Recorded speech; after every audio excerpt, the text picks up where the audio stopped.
यह सवाल शायद हर विश्वासी के मन में कभी ना कभी आया होता है कि हमारी प्रार्थनाओं का उत्तर तुरंत क्यों नहीं मिलता। और बहुत बार विश्वासी ऐसा अनुभव करते हैं कि शुरुआत में तो उनकी प्रार्थनाओं, जब वो नए नए विश्वास में आते हैं शुरुआत में, तब उनको ऐसा लगता है कि उनकी प्रार्थनाओं का उत्तर एकदम से मिल रहा है, लेकिन समय के साथ प्रार्थनाओं का उत्तर नहीं मिलता या उत्तर आने में बहुत समय लगता है। तो यह सवाल हर एक के मन में आ सकता है कि हम जबकि प्रभु यीशु पे विश्वास करते हैं अपने उद्धारकर्ता के रूप में, और परमेश्वर के इतने सारे वादे हैं प्रार्थनाओं को लेके। प्रभु ने कहा मांगो तो तुम्हें मिलेगा, और प्रभु ने कहा जब तुम पापी होने के बावजूद अपने बच्चों को अच्छी भेंटें देना जानते हो, तो परमेश्वर कितना ज्यादा पवित्र आत्मा का वरदान उनको देगा जो मांगते हैं। और इस वर्ष को भी प्रार्थनाओं के उत्तर के लिए इस्तेमाल किया जाता है कि जो कुछ तुम प्रभु यीशु के नाम से मांगोगे परमेश्वर वो तुम्हारे लिए कर देंगे। और भी बहुत सारे वचन हैं जिनके बारे में हम सोच सकते हैं। एक वचन कहता है कि अगर परमेश्वर में आनंदित रहोगे तो वो तुम्हें तुम्हारे दिल की इच्छाएं तुम्हें दे देगा। लेकिन उसमें भी ये जानना जरूरी है कि जो व्यक्ति परमेश्वर में ही आनंदित है उसके मन की इच्छाएं भी परमेश्वर की ही इच्छाएं होंगी। परमेश्वर को और जानना, परमेश्वर की मर्जी को पूरा करना, इस प्रकार की इच्छाएं ही उस व्यक्ति के मन में होंगी। लेकिन फिर भी ये गलत सवाल नहीं है, बिल्कुल एक तरह से वैलिड क्वेश्चन है जो कि हम पूछ सकते हैं। तो आइए देखते हैं वचन में इस विषय पे वचन क्या कहता है। और जो पैसेजेस मुझे याद आए उनको मैंने यहाँ पे नोट डाउन किया है, और उन्हीं से आपको इसका जो मैं सोचता हूँ मेरे अकॉर्डिंग क्या आंसर है वचन में से जो मैंने सीखा वो आपके साथ में बांटता हूँ। तो सबसे पहले इस प्रश्न को पूछने के साथ ही हमें यह भी पूछना जरूरी है कि क्या हमारा परमेश्वर से रिश्ता प्रार्थनाओं का उत्तर मिलने के ऊपर आश्रित है। और आपको अपने मसीह जीवन के शुरुआती दिनों में ही इस प्रश्न का एक निश्चित उत्तर ढूंढ लेना चाहिए कि मैं परमेश्वर में क्यों आया हूं, मैंने यीशु मसीह पे क्यों विश्वास किया। क्या मेरा रिश्ता परमेश्वर के साथ लेन देन का है कि मैं जो मांगू मुझे मिल जाए, इसलिए मैं परमेश्वर में विश्वास करता हूँ, परमेश्वर से प्रार्थनाएं करता हूँ, और बदले में मैं चर्च जाऊंगा, मैं बाइबल पढ़ूंगा, मैं लोगों को सुसमाचार सुनाऊंगा। तो ये एक लेन देन का रिश्ता होगा। तो क्या परमेश्वर से हमारी प्रार्थनाओं का उत्तर मिलने पे हमारा रिश्ता आश्रित है?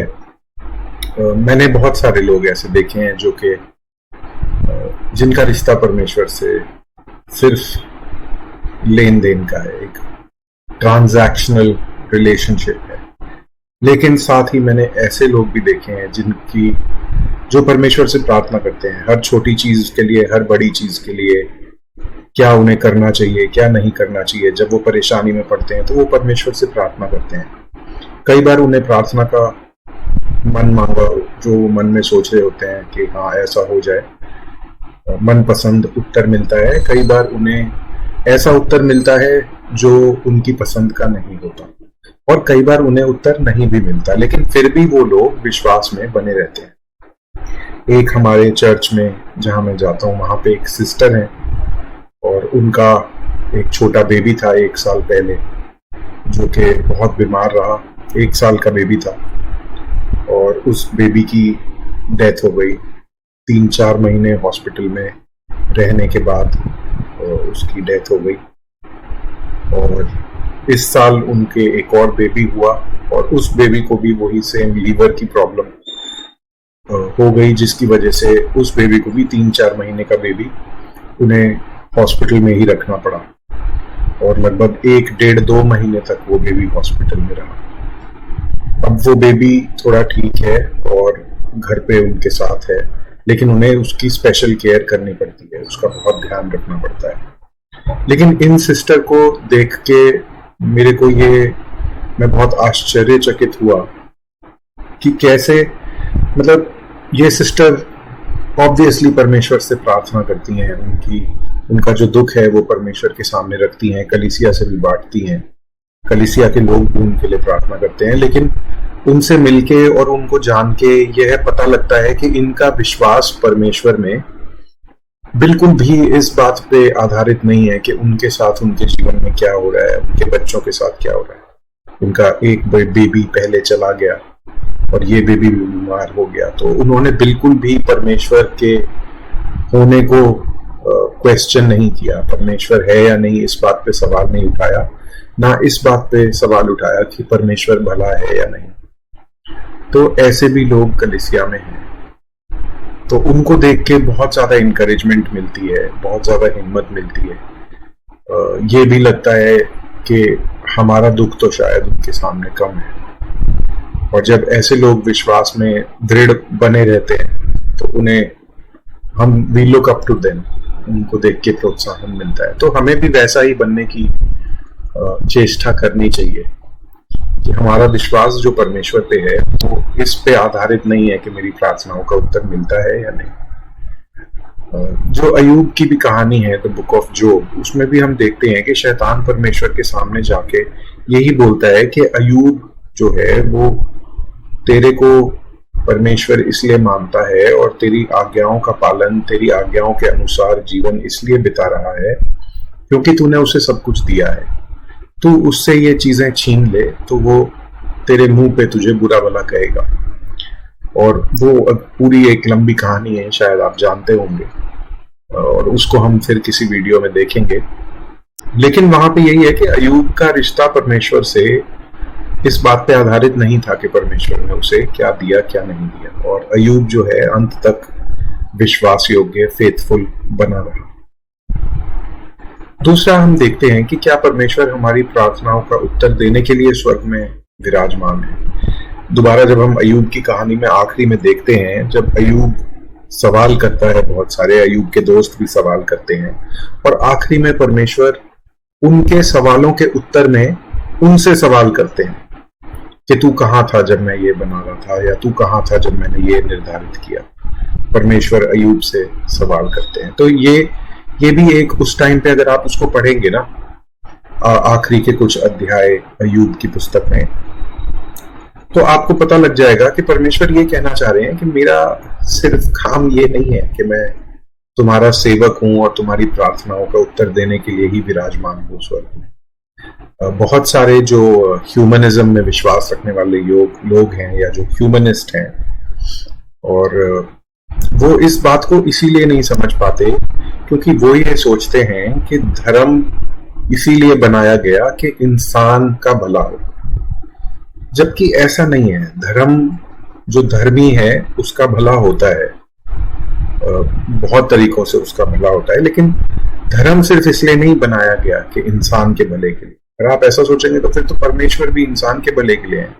ऐसा नहीं है, वो भला करने वाले परमेश्वर हैं क्योंकि वो परमेश्वर हैं, इसलिए वो भला करते हैं, ना कि वो खुद इसलिए एग्जिस्ट करते हैं कि इंसान की सेल्फिशनेस को, उसके डिजायर्स को पूरा करते रहें। तो ये भी हमें याद रखना है जब हम ये सवाल करते हैं कि प्रार्थनाओं का उत्तर तुरंत क्यों नहीं मिलता। तीसरी बात, क्या परमेश्वर ने अपनी सबसे कीमती चीज हमें पहले ही नहीं दे दी, जिसकी तुलना में कुछ मिलना या ना मिलना ज्यादा गंभीर विषय नहीं है। परमेश्वर ये भी बोलते हैं, प्रभु यीशु मसीह ने एक जगह कहा कि उससे मत डरो जो शरीर को नाश कर सकता है, पर उससे डरो जो शरीर और आत्मा दोनों को नाश कर सकता है। तो इस वचन में मैं इस तरह से समझता हूं कि God is not so much concerned about what happens to your physical body. आपके शरीर में और इस कुछ साल की दुनिया में आपके साथ क्या हो रहा है, परमेश्वर उसकी सबसे ज्यादा चिंता नहीं करते ना। He is not primarily concerned with that. वो प्राइमरीली कंसर्न्ड इस बात से हैं कि आपका आत्मिक जीवन कैसा है। उनकी चिंता ये है कि आप आत्मिक रूप से आगे बढ़ रहे हैं या नहीं, आप आत्मिक रूप से चंगे हैं या नहीं, क्या आप उसके पुत्र के स्वरूप में ढलते जा रहे हैं या नहीं, क्या विश्वास में बढ़ रहे हैं, वचन में बढ़ रहे हैं या नहीं, बजाय इसके कि आपकी कैसी हेल्थ है और आपके पास कितनी वेल्थ है, धन संपत्ति आपके पास कितनी है और आपको शारीरिक तौर पे आप कितने अच्छे हैं, है ना।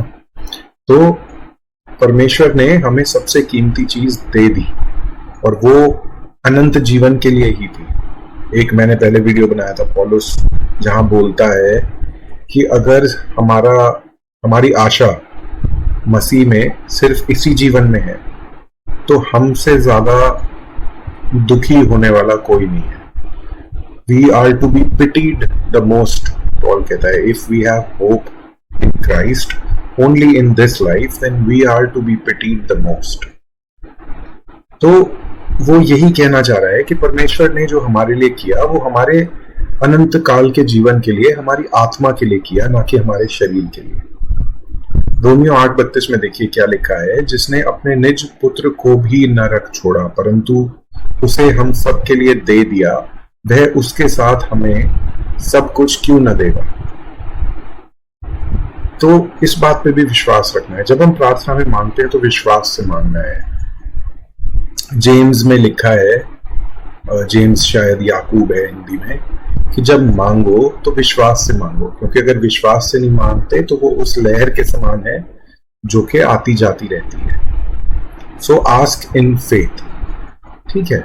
चौथी बात, संसार में सुख दुख लगा रहेगा और यह जीते जी कभी खत्म नहीं होने वाला। ये बात मैं अपने जो जवान दोस्त हैं, मसीह भाई हैं मेरे, उनको भी मैं समझाने की कोशिश करता हूं कि देखिए, जब तक जीवन है तब तक उतार चढ़ाव, सुख और दुख चलते रहेंगे। जैसे अच्छे दिन नहीं रहे वैसे बुरे दिन नहीं रहेंगे, और फिर वैसे अच्छे दिन नहीं रहेंगे, फिर बुरे दिन आएंगे, फिर अच्छे दिन आएंगे।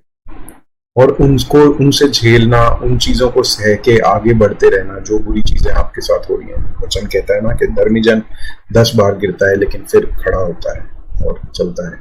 या धर्मी जन के जीवन में बहुत कलेश होते हैं लेकिन परमेश्वर उसे उन सब से बाहर निकालता है। तो इन बातों को याद रखते हुए हमें आगे बढ़ते रहना है। We need to keep moving forward in spite of all the challenges which we face in life. यूहन्ना 16:33 में इस तरह से लिखा है, मैंने ये बातें, प्रभु यीशु मसीह कह रहे हैं, मैंने ये बातें तुम्हें इसलिए कही हैं कि तुम्हें मुझ में शांति मिले। संसार में तुम्हें कलेश होता है परंतु साहस बांधो, मैंने संसार को जीत लिया है। तो हमें अपनी आंखें प्रभु यीशु मसीह की तरफ लगाते हुए अनंत काल की चीजों पे ध्यान लगाना है। Things which are of eternal worth, उनकी तरफ हमें देखते हुए अपना मसीह जीवन बिताना है। कई बार प्रार्थनाओं का उत्तर तुरंत मिलता भी है, इसलिए हमें डिस्करेज नहीं होना और प्रार्थना करना बंद नहीं करना, परंतु हमेशा विश्वास के साथ प्रार्थना करते रहना है। जैसा हम देखते हैं, जब यूहन्ना जो प्रभु यीशु मसीह का चेला था, उसने प्रभु को समुंदर पर चलते हुए आते हुए देखा तो उसने कहा, प्रभु मुझे भी बुला। तो प्रभु ने कहा, आ जा। तो पतरस था वो, माफ कीजिए, यूहन्ना नहीं था, पतरस था। तो पीटर को बुलाया और पीटर चलता हुआ जाता है, लेकिन फिर वो हवा जब तेज चलने लगी तो पीटर डर जाता है, पतरस, और वो पानी में डूबने लगता है और एकदम से बोलता है, प्रभु मुझे बचा। सिर्फ ये 2 शब्द बोलता है, प्रभु मुझे बचा, और प्रभु उसको हाथ पकड़ के ऊपर उठा लेते हैं, बच जाता है। तो बहुत सारे समय ऐसे भी आते हैं जहां इतनी डेस्परेट सिचुएशन, इतनी ज्यादा परेशानी हमारे ऊपर आ जाती है कि हम शायद सिर्फ यही बोल पाते हैं कि प्रभु मदद कर।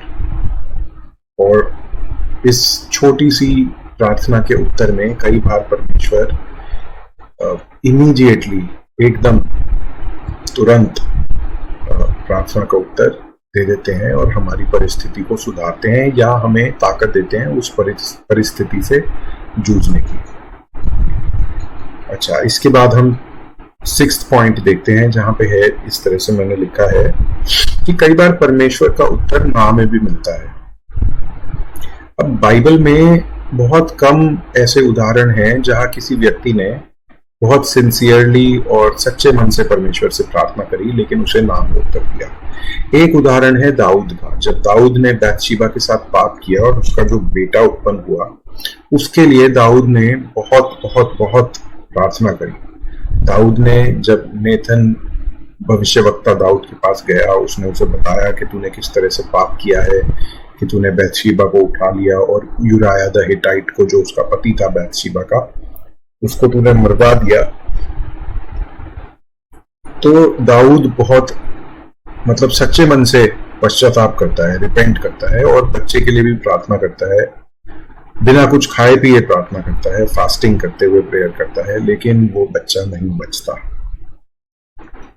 तो दाऊद दुआ कर रहा था कि वो ठीक हो जाए, लेकिन वो नहीं हुआ ठीक। ये एक बाइबल में उदाहरण है जहां किसी ने प्रार्थना करी सच्चे मन से और परमेश्वर ने उसका उत्तर ना में दिया कि नहीं, जो तुम मांग रहे हो वो तुम्हें नहीं मिलेगा। एक और उदाहरण हम नए नियम में देखते हैं पौलुस का, जहां ऐसा हिस्टोरियंस ऐसा मानते हैं बाइबल हिस्ट्री में कि पौलुस को उसकी आंख में कोई समस्या हो गई थी और उसके लिए प्रभु से वो 3 बार प्रार्थना करता है। जो 2 कोरिन्थियंस उसके 12 में जो वचन दिया हुआ है यहाँ पे, इसमें जो लिखा है कि उसने 3 बार प्रार्थना की कि यह कांटा उससे दूर हो जाए, लेकिन परमेश्वर ने उसे उत्तर दिया कि मेरा अनुग्रह तेरे लिए पर्याप्त है, क्योंकि निर्बलता में ही मेरी शक्ति सबसे अधिक होती है। इसलिए मैं अपनी निर्बलता पर प्रसन्नता के साथ गर्व करता हूं, ताकि मसीह की शक्ति मुझ में रहे, पौलुस बोलता है। तो पौलुस ने भी अपनी जो आंख में उसकी समस्या थी, शायद उसके लिए प्रभु से 3 बार प्रार्थना करी। और ऐसा पौलुस जिसके रुमाल से लोग चंगे हो जाते थे, जिसकी परछाई से लोग चंगे हो जाते थे, क्योंकि वो भी एक प्रेरितों में से एक था। तो ऐसे व्यक्ति की खुद की प्रार्थना उत्तर ना में आया। प्रभु ने कहा नहीं, जो तुम मांग रहे हो वो नहीं मिलेगा, मेरा अनुग्रह तुम्हारे लिए काफी है। तो ये भी एक विश्वासी के साथ इस तरह से भी परमेश्वर प्रार्थना को उत्तर दे सकते हैं। फिर हम एक आखिरी उदाहरण देखते हैं, जो कि हमें दानियल की पुस्तक और उसके 10वें अध्याय की 13वीं आयत से एक कहानी मिलती है, जहां पे दानियल प्रार्थना कर रहा है और उसको उसकी प्रार्थना का उत्तर 21 दिन बाद स्वर्गदूत आके देता है। और स्वर्गदूत ये बोलता है कि तेरी प्रार्थना पहले ही दिन सुन ली गई थी, लेकिन मेरे को आने में 21 दिन लग गए, क्योंकि वहां पे लिखा है प्रिंस ऑफ पर्शिया ने मुझे रोक दिया तेरा उत्तर लाने में और मुझे 21 दिन लग गए। तो ये काफी दिलचस्प कहानी है और इसके ऊपर भी हम कभी और डिटेल में बात करेंगे कि इसका क्या मतलब है। लेकिन यहाँ पे भी हमें ये लगता है कि बहुत बार ऐसा भी होता है कि हमारी प्रार्थना परमेश्वर पहले दिन सुन लेते हैं, लेकिन क्योंकि we wrestle against principalities and powers, क्योंकि एक आत्मिक दुनिया भी है जहाँ पे अच्छाई और बुराई का आपस में सामना चलता रहता है, तो हमारी प्रार्थनाओं का उत्तर आने में कई बार समय लग जाता है।